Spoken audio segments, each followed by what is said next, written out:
있습니다. 사사기 6장입니다. 사사기 6장 11절에서 24절까지 사사기 6장 11절에서 24절 다 같이 한 음성으로 읽겠습니다. 시작. 여호와의 사자가 아비에셀 사람 요아스에게 속한 어브라에 이르러 상수리 나무 아래에 앉으니라. 마침 요아스의 아들 기드온이 미디안 사람에게 알리지 아니하려 하여 밀을 포도주 틀에서 타작하더니 여호와의 사자가 기드온에게 나타나 이르되 큰 용사여 여호와께서 너와 함께 계시도다 하매 기드온이 그에게 대답하되 오 나의 주여 여호와께서 우리와 함께 계시면 어찌하여 이 모든 일이 우리에게 일어났나이까? 또 우리 조상들이 일찍이 우리에게 이르기를 여호와께서 우리를 애굽에서 올라오게 하신 것이 아니냐 한 그 모든 이적이 어디 있나이까?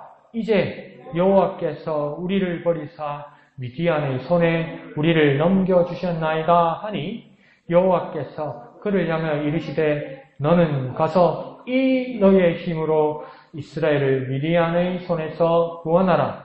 내가 너를 보낸 것이 아니냐 하시니라. 그러나 기드온이 그에게 대답하되 오 주여 내가 무엇으로 이스라엘을 구원하리이까? 보소서 나의 집은 므낫세 중에 극히 약하고 나는 내 아버지 집에서 가장 작은 자니이다 하니 여호와께서 그에게 이르시되 내가 반드시 너와 함께 하리니 네가 미디안 사람 치기를 한 사람 치듯 하리라 하시니라. 기드온이 그에게 대답하되 만일 내가 주께 은혜를 얻었사하면 나와 말씀하신 이가 주 되시는 표징을 내게 보이소서.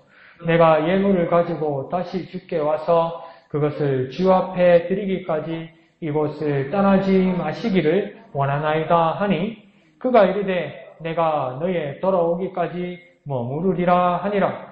기드온이 가서 염소 새끼 하나를 준비하고 가루 한 에바로 문기병을 만들고 고기를 소쿠리에 담고 국을 양푼에 담아 상수리 나무 아래 그에게로 가져다가 드리매 하나님의 사자가 그에게 이르되 고기와 무기명을 가져다가 이 바위에 놓고 국을 부으라 하니 기드온이 그대로 하니라.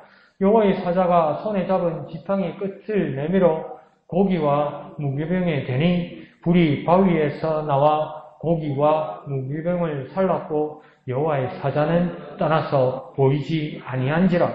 기드온이 그가 여호와의 사자인 줄을 알고 이르되 슬프도소이다. 주 여호와여 내가 여호와의 사자를 대면하여 보았나이다 하니 여호와께서 그에게 이르시되 너는 안심하라. 두려워하지 말라.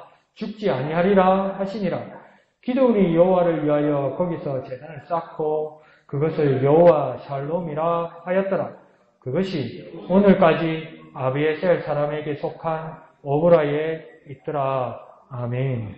자, 오늘은 하나님의 부르심을 받은, 기드온이 처음 하나님의 부르심을 받은 장면입니다. 그런데 상황이 그렇게 마땅하지 않습니다. 당시 미디안 사람들의 식민지, 미디안 사람들에게 이스라엘의 식민지 집에 약탈을 받고 있었던 것 같습니다. 그러니까 우리 생각에 우리가 막 기도할 때, 우리가 예배할 때, 우리가 은혜 받을 때, 그때 주님이 다시 오셔서 우리를 만나주시면 그게 그림이 좋은데, 어디 가서 놀다가, 예배 시간에 어디 자다가, 어디가 다른 데 빠져 있다가, 주님이 정한 시간이 오면 주님 오실 건데, 그때 참 그거 난감하고 민망할 거라는 것이죠. 그때 기드온도 참 민망하고 좀 어려운 상황, 좀 부끄러운 상황에서 하나님을 만나게 됩니다.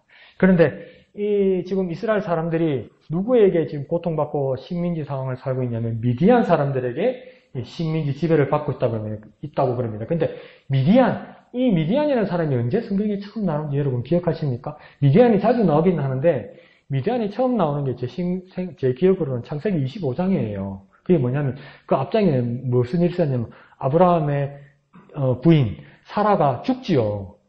죽어서 그렇게 슬퍼했어요. 불 앞에서. 그래놓고 25장에 첩을 둡니다. 그 할매가 100몇십 살 된 할배가 그 구두를 척을 들면서 애를 한가득 낳아요. 그게 25장에 나와요. 그 아이들 중에 한 사람이 누구냐면 미디안입니다. 근데 이 미디안 사람들이 종족을 이루고 부족을 이루어서 이제 어떻게 됩니까? 이스라엘 사람들을 지금 억압하고 약탈하고 있는 거죠. 근데 알고 보면 형제지간입니다. 형제지간이 원수가 되었고 지금 고통받고 있는 이런 아이러니입니다. 그러니까 다 누구라면 누구 할배가 누구고 그러면 전부 아브라함 이러는 판인데 서로 싸우는 적대국이 되었다는 것이죠. 자, 근데 11절에 보면 기드온이 밀을 타작하는데 어디서 타작하고 있다면 밀 타작하는 자리가 아니라 포도주 틀에서 타작하고 있었답니다. 근데 이게 왜 이렇게 특이한 상황이냐면 포도주는 그 나라에서는 바위 같은 것을 이렇게 깊게 파가지고 그렇게 저장해서 이렇게 포도주를 뽑는데요. 근데 보통 우리나라에서도 뭐 옛날 구식으로 타작을 하면 보리고 뭐 밀이고 벼고 그 기계 안 할 때는 뭐로 타작했습니까? 도리깨로 했죠, 도리깨. 그 바닥에다 펴놓고 이렇게 톡톡 치어 이렇게 이삭이 잘 떨어지는 거 아닙니까? 근데 몰래 한 거예요. 왜 몰래 했을까요? 그것도 밤에 했죠. 왜 몰래 했을까요? 왜요? 미디안 사람들에게 뺏기지 않으려고요. 그런데 12절에 이렇게 몰래 저마저마하면서 인기척이 나면 아무 여섯단지 숨고 막 포도주 뚜껑을 닫고 막 숨고 이랬을 거 아니에요. 미디안 사람들이 왔는 거 싶어서. 그런데 그 상황에서 저마저마하고 이제 여호와의 사자가 나타났다면 그 인기척에 얼마나 놀랐을까요? 이거 이제 다 뺏기게 생겼구나. 이제 두드려 맞게 생겼구나. 다 약탈당하게 생겼구나. 막 그럴 건데 뭐 호들갑을 떨고 막 무서웠을 건데 그걸 딱 보니까 하나님의 천사 여호와의 사자가 왔단 말이에요. 그러면 이게 또 얼마나 부끄럽고 두려웠을까요? 기겁하고 부끄럽고 놀랍고 막 이 두려운 상황입니다. 그런데 이 두렵고 죄송합니다 막 창피하고 이 부끄러운 상황인데 12절 하반절에서는 이 여호와의 사자가 이 기드온을 뭐라고 부릅니까? 큰 용사야! 에? 큰 용사라고요? 내가 큰 용사라고요? 내가 유력하고 능력 있고 재산 많고 덕망 있고 세력을 갖춘 사람이라고요? 얼마나 민망했을까요? 잘못 찾아오신 거 아닙니까? 그렇게 이야기 안 할까요?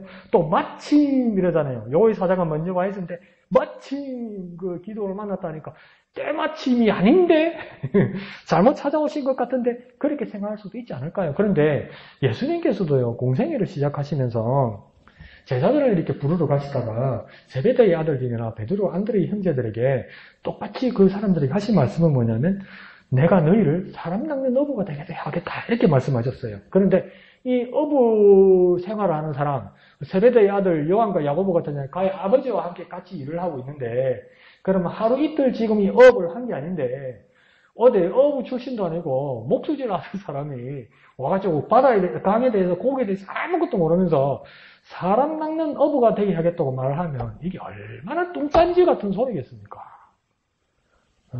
기드온에게도 지금 무서워서 몰래 밀을 갖다 포도주 틀 굴 속에서 땅굴 속에서 타작하고 있는데 이보고 큰 용사라고 그러면 이게 얼마나 황당하겠습니까? 그런데 오늘 12절을 가만히 보면 그냥 큰 용사가 아닙니다. 12절 끝쪽으로 가면 기도는 이거 왜 큰 용사가 되냐면 여호와께서 너와 너 기도원과 함께 하시기 때문에 네가 큰 용사가 되는 거 아닙니다. 네가 가문이나 네가 출신이나 네가 기질이 큰 용사가 되는 게 아니고 여호와가 너와 함께 하시기 때문에 넌 큰 용사라고 이야기하는 겁니다. 그래 예수님께서도 그 세베드의 아들과 베드로 아들의 형제에게 뭐라고 이야기했냐면 사람 낚는 어부가 되게 하겠는데 먼저 뭘 하라고 했냐면 나를 따라오너라고 그랬어요. 나를 따라오면 예수님을 따라오면 사람 낚는 어부가 되게 하겠다고요. 그러니까 물고기 잡는 이 배에서 떠나서 내가 예수가 있는 곳으로 옮겨오면 너는 더 이상 물고기가 아니라 사람 낚는 어부가 되게 하겠다. 그렇게 말씀하신 거예요. 그러니까 예수님 명령에 순종하면 물고기가 아닌 사람 낚는 어부가 되고 아무리 비루한 사람일지라도 하나님께서 함께 하시면 큰 용사가 된다. 이 말씀을 하는 겁니다. 그러니까 다시 하나님이 나와 함께 하시면 큰 용사가 되고 예수님을 따라가면 사람 낚는 어부가 된다 이 말입니다. 그럼 우리는 어떻게 결단할 수 있습니까? 주님께 순종하면 우리는 제자가 된다 이 말이에요. 나는 아무것도 아닌데 아무리 내가 뭘 짜내보려고 그래도 이제 와서 학교를 댕길라 볼라 해가도 글이 눈에 안 들어와. 핑계 될 거 많잖아요. 글자가 안 보입니다 목사님. 돋보기도 안 됩니다 목사님. 기억이 안 납니다 목사님. 저도 마찬가지입니다. 우리 실력으로 어떻게 예수님의 제자가 되겠습니까? 그러나 예수님께 순종하면, 불순종의 자리에서, 내 삶의 자리에서 예수님께 순종하는 자리로 옮겨가면, 예수님을 따라가면 참 제자가 된다 이 말입니다. 그래서 예수님께 순종하여서 참 제자의 삶을 살아는 저와 여러분 되시기를 부탁드립니다. 한번 해볼까요? 주님에 순종하면 우리는 제자가 된다. 주님께 순종하면 우리는 제자가 된다. 그래서 기도원에게도 그렇게 말한 거예요. 큰 용서요. 하나님이 너와 함께 하시도다. 그래서 큰 용서가 된다. 이렇게 됩니다. 그런데 자, 우리하고 똑같습니다. 13절에 기도원이 질문이 시작됩니다. 13절을 잘 보십시오. 그러면서 볼펜이 있으에 물음표를 한번 붙일 만한 곳을 한번 찾아볼까요? 기도원이 말이 시작하는데 어찌하여 그러면서 끝에 뭡니까? 우리에게 이런 일이 일어났나이까? 그러니까 또 물음표겠죠. 그죠? 그 다음 또 뭡니까? 그 모든 이적이 어디에 있나이까? 이러죠. 이 말은 뭡니까? 이런 일이 일어날 수 없었고 일어나면 안 됐고 그리고 이적은 없습니다. 이 말이에요. 이 질문들은 여호와 하나님이 살아계신다면 이런 일은 있어서는 안 된다고 자기는 생각하는 거예요. 기도원에게는 마음에 이미 답이 있었습니다. 이건 잘못된 거라는 거예요. 그러면서 또 밑으로 내려가 보면 뭐랍니까? 여호와께서 우리를 버리사 미디안의 손에 우리를 넘겨주셨나이다. 이 말은 뭡니까? 기도원이 이미 판단하고 단정했습니다. 뭡니까? 의심과 원망이 잔뜩 묻어 있습니다.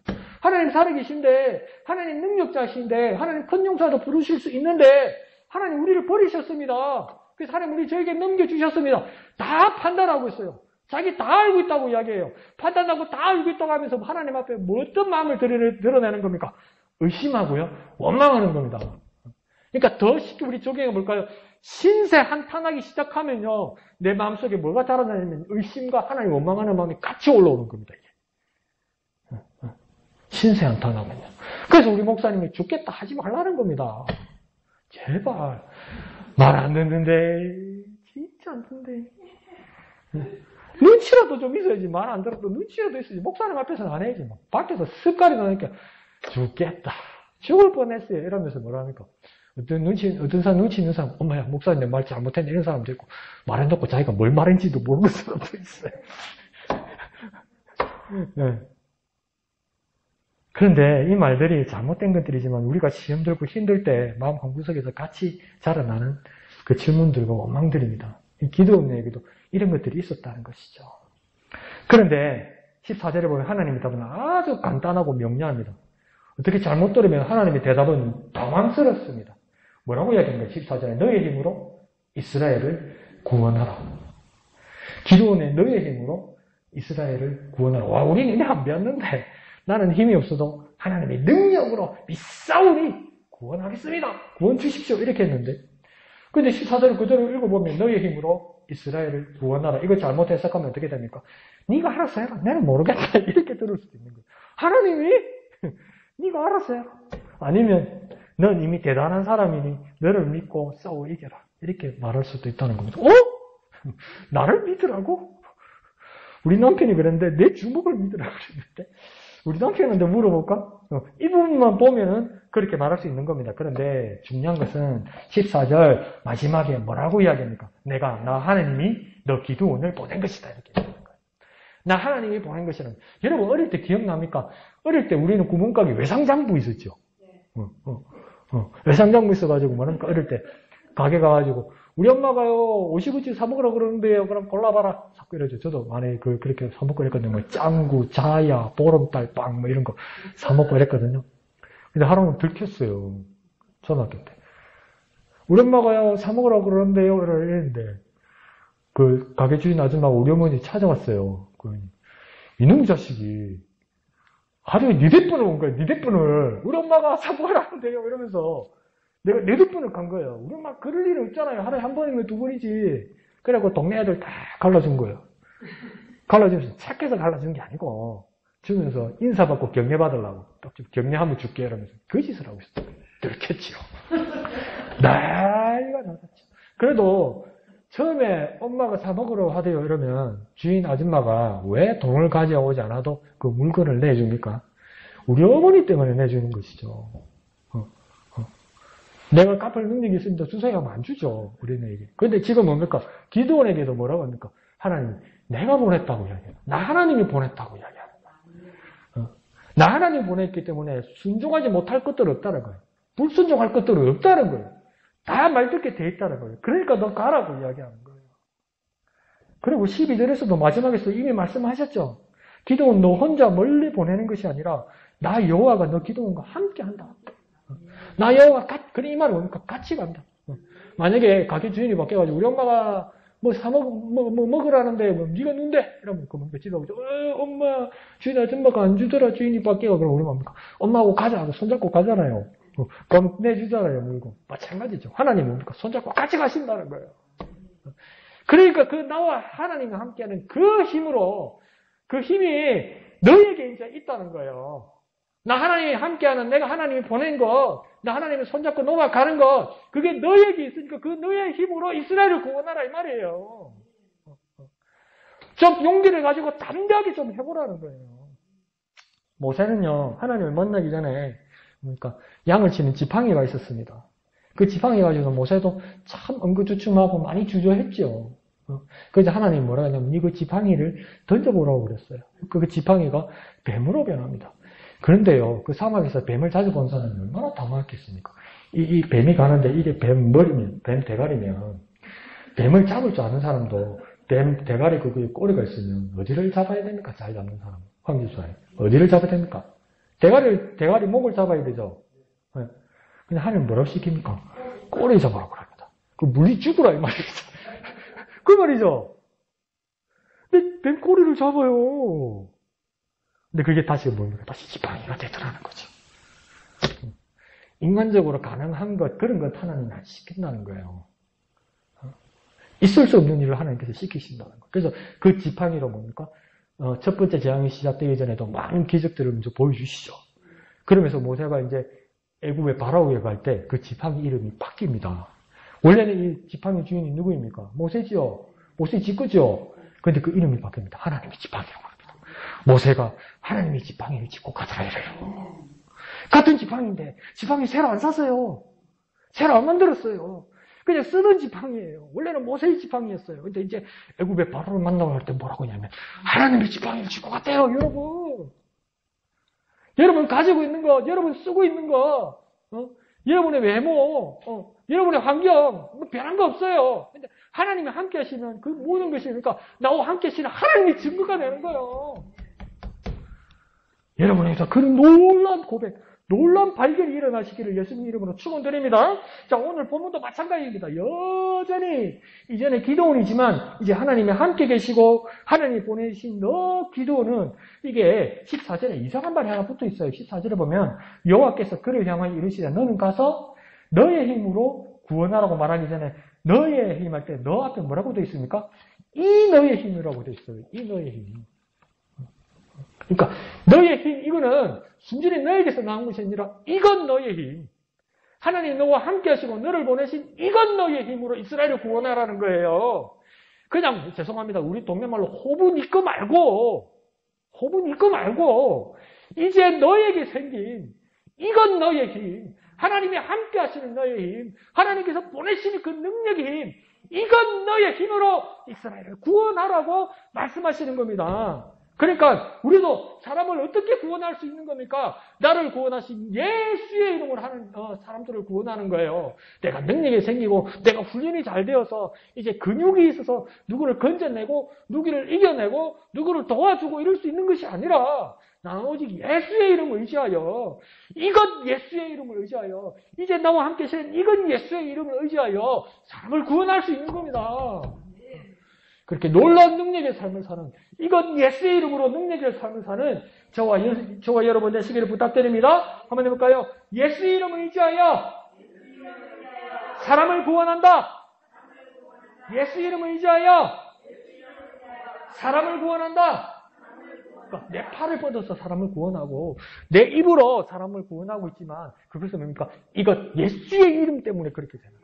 이건 예수의 능력 때문에 내가 사람을 구원하는 거예요. 내 입이지만, 내 손이지만, 내 발이지만. 그러니까 이것 예수의 이름을 의지하여 사람을 구원하는 능력의 삶 사시기를 부탁드립니다. 자, 그러자 15절에 기도원은 사람이 그런데 보세요. 확 쉽게 안 변해요. 우리를 보면 잘 알잖아요. 사람이 확 쉽게 안 변해요. 그 우리 어머니가 항상 저한테 비웃는 말이 그거였어요. 꼭 냄비 같아가지고 팍 끓었다가 팍 씻고 그것처럼 무쇠솥처럼 이렇게 은근히 열 올라가 빨리 열 안 빠지고 은근히 꾸준히 가야 되겠는데 확 열 올랐다가 금방 확 식어 삐고 막 이랬다가 저랬다가 애가 왜 그랬노 그렇게 말씀하시기로 했는데 기도원도 그래요. 그게 잘 안 돼요. 그러니까 나쁘게 말하면 소심하고 우유부단하고 하나님 눈으로 볼 때는 여전히 믿음이 없고 그렇게 의심합니다. 그래서 15절 하반절에 뭐라고 하니까 큰 말했는데 15절 하반절에 내가 무엇으로 이스라엘을 구원하리까 이럽니다. 그러니까 우리가 선생이면 머리 막 꽉 집어봤겠죠. 그럼 이때까지 실컷 말해줬는데 그러면서 뭡니까? 자기에게 있는 것을 찾습니다. 자기 백그라운드를 찾습니다. 자기가 무엇을 가지고 있는지 확인하는 겁니다. 첫 번째 15절에 자기 집안은 12지파 중에서도 가장 미약한 므낫세 지파입니다. 그래서 못 구원한다는 거예요. 두 번째는요. 그 미약한 집안 중에서도 내 아버지 집에 중에서도 내가 마지도 아니고 첫째도 아니고 작은 자라고 막 확인하고 있습니다. 이것 가지고 구원하라고 그랬나요? 하나님이? 이건 너의 힘이라고 그랬잖아요. 이것은 하나님 것이라고 이야기했잖아요. 그런데 기도원은 그렇게 들리지 않았던 것 같습니다. 우리도요, 우리 가문으로, 우리 집안 배경으로 보면 뭐 그래 내세울 것이 있습니까? 없지요. 그러니까 16절을 보면 답답한 노릇이죠. 그런데 하나님이 이미 뭐라고 이야기했습니까? 12절 끝에, 14절 끝에 하나님이 너와 함께 하시고 하나님이 너를 보낸다고 말하지 않았습니까? 근데 그게 안 들리는지, 그걸 금방 까먹는지, 부정하고 싶은 건지, 일부러 그러는 건지, 나이 들어가지고 재롱 부리는 건지, 우리가 꼭 그렇죠. 16절 하반절에 보면 뭡니까? 하나님은 한 번 더 16절에 확인해 주십니다. 뭐라고 합니까? 이야, 정말 이 징그럽다 이러면서 그러니까 내가 반드시 너와 함께 하리라. 안 까먹을게. 아이고, 참 징글징글하다. 니도 참 하면서 그러니까 너와 함께 하는데 어떻게 함께 한다면 반드시 이것 때문에 요즘 시끄럽죠. 올팔 묘지가 아주 반드시 뭐 그 때문에 올바른 뭐 시끄럽죠. 근데 여기서 뭡니까? 꼭 너와 함께 하겠다. 반드시 그와 함께 하시다고 말합니다. 그러니까 우리가 이거 한번 써먹어 봅시다. 우리가 믿음을 가지고 살아가다가 의심되고 어렵고 두려울 때 한번 우리 입으로 고백해 봅시다. 반드시 하나님이 반드시 역사하신다. 하나님 반드시 나와 함께 하신다. 막 의심될 때 막 이상한 막 유혹의 소리, 의심의 소리, 안 된다 소리, 막 부정적인 소리 들어올 때 뭡니까? 아이고 죽겠네. 대신에 뭡니까? 반드시 그래서 막 이겨내는 저와 여러분 되시길 부탁드립니다. 한번 해볼까요? 반드시 우리가 막 하면 막 의심하고 막 두렵고 막 믿음 없는 소리 하면 반드시 하나님 함께 하신다. 하나님 내게 그렇게 말씀하셨다. 그렇게 믿고 나아가는 저와 여러분 되시길 부탁드립니다. 한번 해볼까요? 반드시 오늘 금요일 안 온 사람, 짠 사람 빼고 반드시가 먹고 살 거예요. 우리는 알죠 이제. 반드시 하나님 나와 함께 하신다. 그런 믿음으로 나아가는 저와 여러분 되시길 부탁드립니다. 자, 그러자 기도원이 하나님께 제안합니다. 17절에 협상을 합니다. 뭡니까? 아직도 여전히 의심하고 있는 것일까요? 뭐라고 이야기하냐면 내가 은혜를 얻었사오면 표징을 내게 보이소서. 이거 한번 보십시오. 은혜란 말을 하고 표징이라는 것은 표적이라는 것을 이야기하니까 기적이라는 것을 요구하니까 대단한 믿음과 기대와 소망이 있는 것 같죠. 저같이 삐딱하게 생각하면 뭐냐면 이 사람 은혜도 의심하고요. 물증을 구하는 겁니다. 하나님한테. 사람끼리는 그럴 수 있어요. 협상하고 계약하면서. 인감 도장도 찍어야 되고 뭐 그런 성금도 있어야 되고. 왜요? 믿음을 줘야 되니까 상대방한테. 근데 하나님 만났잖아요. 아직 못 믿겠다는 거예요. 그래서 물증을 달라는 거예요. 은혜도 의심합니다. 물증도 구합니다. 이걸 뭐랍니까? 전문 용어로 최악입니다. 낙제입니다. 이러면. 그리고는 뭡니까? 19절에 염소 새끼, 무고병, 양푼에 담은 국물, 그걸 가져다가 하나님 여호와의 사자 앞에 드립니다. 뭘 기대한 것일까요? 기도는 좀 나아진 것일까요? 이 공공한 상황에서 염소나 무교병이나 양푼에 담은 고기를 담은 그릇이나 국그릇이나 이것을 가져왔다는 것은 자기 능력에 진하게 귀한 것들로 하나님께 기대하며 드린 것일 수도 있습니다. 그게 일만의 기대가 있었을까요? 그러자 21절에 뭡니까? 하나님 여호와의 사자가 응답을 하는데, 자, 불로 응답을 하는데, 불로 응답하는 불이 나오는 방향을 한번 보십시오. 우리는 보통 기대하면 불이 바위나 재단 위에 올려놨으면, 재물을 올려놨으면 불은 어디서 생기는 겁니까? 하늘에서 떨어지죠, 보통. 근데 오늘 본문 보십시오. 21절에 불이 어디서 옵니까? 어디로부터 왔다고 이야기합니까? 21절에? 바위로부터 왔다 했죠. 위에서 내려온 게 아니고요. 밑에서 쏟아 올라왔다고요. 얼마나 놀랐을까? 이 일을 쳐다보고 있었을 건데, 이 하늘을 보고 있었는데, 밑에서 얼마나 놀랐을까? 얼마나 놀랐을까? 바위 속에서, 밑에서부터 불이 올라왔다는 거예요. 그러면 뭐, 어떤 인간들도 그래죠. 로스구이네, 로스구이. 떠사구이라죠. 그게 아니고, 밑에서부터, 바위 속으로부터 불이 올라와서 그것을 다 살렸다는 겁니다. 재물이 탔습니다. 재물이 탔다는 것은 뭘 의미합니까? 하나님께서 기드온의 재물을 받으셨다는 것입니다. 그럼 이 재물들은 무엇을 상징하는 것입니까? 기드온 자신을 대신한 것입니다. 그러니까 이 재물에 불이 올라와서 기적이 났다, 놀랍다, 이것으로 끝나는 것이 아니고요. 기드온의 분신이, 기드온의 재물들이 번제처럼 탔다는 것은 하나님께서 기드온의 헌신을 받으시겠다는 겁니다. 아주 미흡하고 아주 작은 것이지만 하나님 만들어서라도 기드온의 헌신을 받으시겠다는 겁니다. 그러니까 우리가 아주 작고 미약한 것, 부족한 것이라도 하나님 앞에 가지고 나아올 때, 우리가 헌신할 때 뭡니까? 하나님께서 받으시겠다는 겁니다. 어떻게 만들어서라도 우리가 무슨 가치가 있습니까? 하나님 앞에서 볼 때. 우리가 하나님 앞에 드리는 것이 무슨 그렇게 표가 남았습니까? 나 여호와는 온 천지에 충분하지 아니하냐 이래요. 학개서에서 뭡니까? 너희들의 재물 그거 원래 다 내 거 아니냐 그래요. 그러니까 그 여러분이 하나님 앞에 드리고 안 드리고 한다고 해서 하나님께서 뭐 축이 나고 하나님께서 큰 보탬이 되겠습니까? 그런 거 없죠. 근데 우리의 가장 작은 것, 미약한 것, 물 한 그릇이라도 하나님 예수님께서 뭡니까? 소자에게 주는 물 한 그릇이라도 귀하게 받으시겠다고 이야기해요. 그걸 우리식으로 말하면 뭡니까? 어떻게든 만들어서 크게 만들어 주시겠다는 겁니다. 죄송합니다. 뻥튀기를 튀겨서라도 하나님 억수로 좋게 보겠다는 겁니다. 지금 그러니까 기드온이 의심도 많고 아주 부족한 것으로 하나님께 드렸어도 그것을 온전히 바위 속의 불로부터 태워서 받으셔서 뭡니까? 기드온의 헌신을 받으시겠다는 겁니다. 이게 얼마나 귀합니까? 그런데 이 제목이 다 탔는데 21절 마지막에는 보면 여호와의 사자는 떠나서 보이지 아니한지라 이렇게 이야기해요. 하나님은 표징을 구하는 기드온에게 그 표징을 보여주셨지만 하나님은 그 표징 안에 계시지 않았습니다. 그 기적 안에, 그 표적 안에 하나님 계시지 않았습니다. 하나님이 떠나서 보이지 않더라고 이야기합니다. 그럼 하나님 어디 계실 걸까요? 하나님 어디 계시지? 우리는 뭐라고 이야기합니까?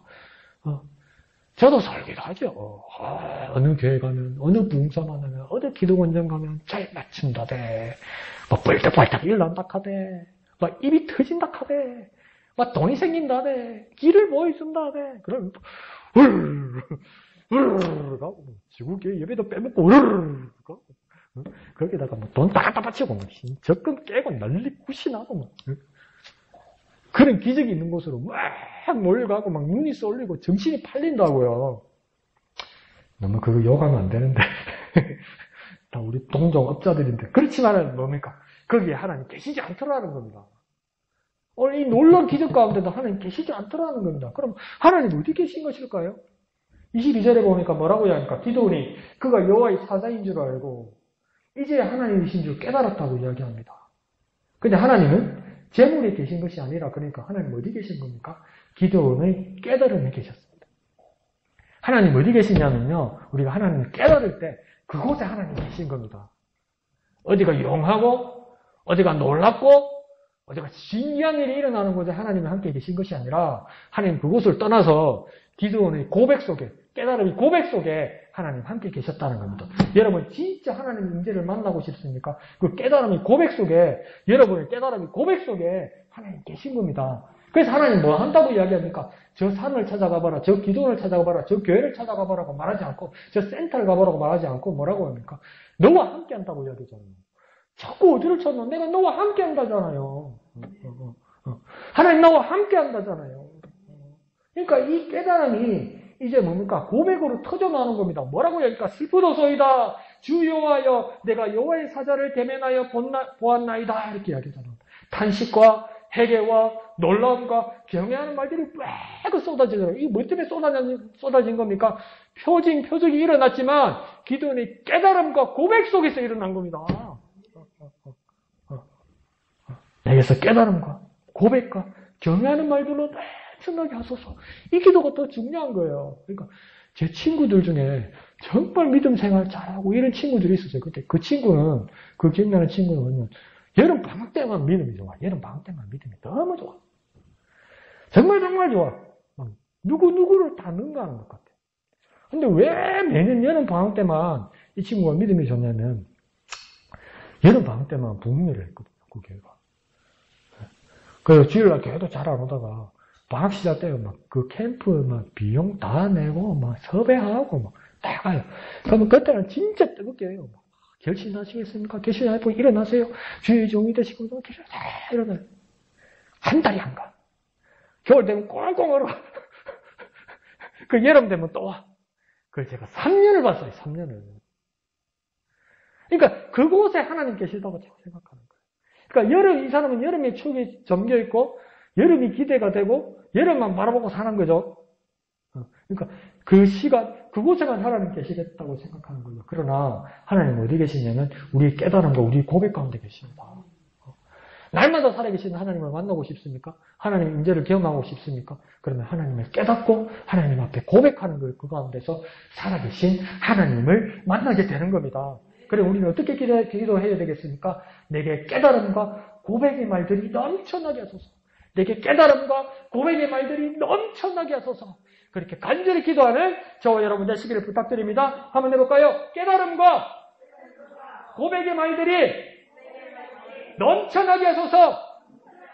깨달음과 고백의 말들이 넘쳐나게 하소서. 우리 깨달음과 고백의 말들이 넘쳐날 때 거기 하나님 함께 계십니다. 그래서 날마다 하나님 만나시기를 부탁드립니다. 날마다 하나님 만나시는 저와 여러분 되시기를 축복합니다. 그러려면 뭐 해야 되겠습니까? 깨달음과 고백의 말들이 내 입으로 넘쳐나야 되는 거예요. 내 입으로 고백해야 되는 거예요. 그 가운데서 하나님을 만나는 겁니다. 하나님 만나시는 저와 여러분 되시기를 부탁드립니다. 그러자 이 3절에 하나님이 대답하십니다. 뭐라고 얘기합니까? 안심하라. 두려워하지 마라. 죽지 아니하리라. 그러니까 하나님이 말씀하시니까 두려움도 죽음도 면하게 됩니다. 왜 하나님 말씀하시는데 죽음과 두려움도 면하게 됩니까? 하나님은 생명의 근원이시고 하나님은 말씀이 능력이신 분이기 때문입니다. 하나님은 말씀이 능력이시기 때문에 하나님 그렇게 말하면 그렇게 되는 겁니다. 그래서 기드온에게 그런 놀라운 일들이 일어나는 거죠. 그러자 24절에 기드온이 이제 뭘 합니까? 첫 번째요, 제단을 쌓습니다. 두 번째는 거기에다가 뭐라고 이름 부릅니까? 여호와 살롬, 하나님은 평화라고 이야기합니다. 제단을 쌓았다는 말은 무엇이겠습니까? 예배처를 삼은 겁니다. 여호와 샬롬이라고 말하면서 무엇이겠습니까? 찬양과 고백과 영광을 올려드린 겁니다. 그러면 하나님을 만난 사람은 어떻게 하는 겁니까? 예배하고 하나님 앞에 영광 돌려드리는 사람입니다. 정말 하나님을 만났다면 예배하는 사람입니다. 예배하는 사람은 뭐 하는 사람입니까? 하나님 앞에 영광을 돌려드리는 사람입니다. 하나님 샬롬이라면서 하나님은 평화라면서 영광을 돌려드리는 사람이 되는 겁니다. 그러면서 이 4절 끝에 뭐라고 합니까? 그 자리가 언제까지 있다고 합니까? 오늘까지. 어디에 있다고요? 오브레에 있더라고 이야기하죠. 그런데 오늘 학자들이 오브라는 어딘가도 잘 모르겠고 거기가 어딘지 잘 모르겠고 여기서 오늘이라는 게 언제가 오늘인지 모르겠고 상황이 그렇게 됐습니다. 지금은 지명도 흔적도 찾아보기 힘들게 되었습니다. 그러면 우리는 어떻게 찾을 수 있을까요?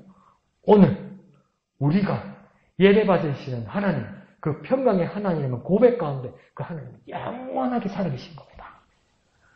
그 제 지명이나 자리를 찾는 게 중요한 것이 아니고요.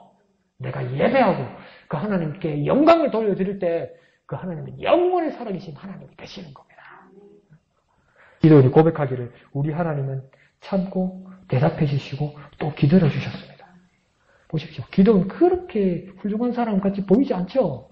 그런데 여전히 하나님은 뭐라고 합니까? 큰 용자로 해요. 아니 너 큰 용사야. 우리 집안이 그런데 우리 아버지가 그런데요. 내가 그 집안에서 별로 뭐 영향력이 없는데요. 저 보세요. 가진 것 없는데요.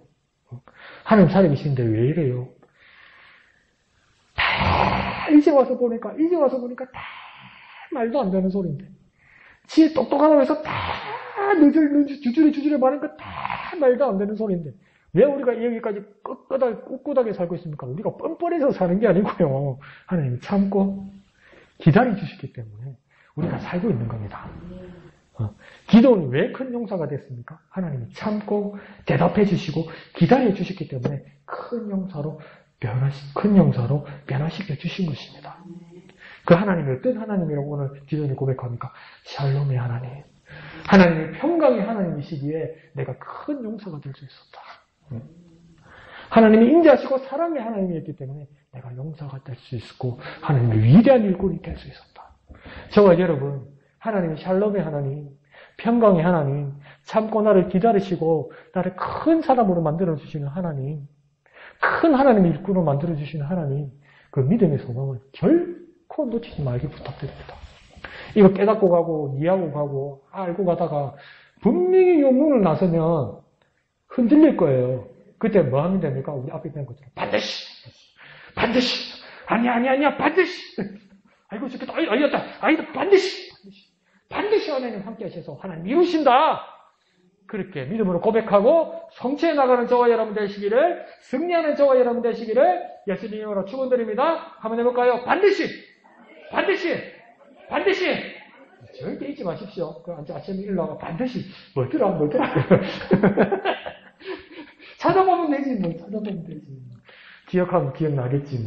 하나님이 역사하셨어. 그래서 반드시 놀라운 역사를 경험하는 저와 여러분 됩시다. 찬송하신 이에 기도하겠습니다.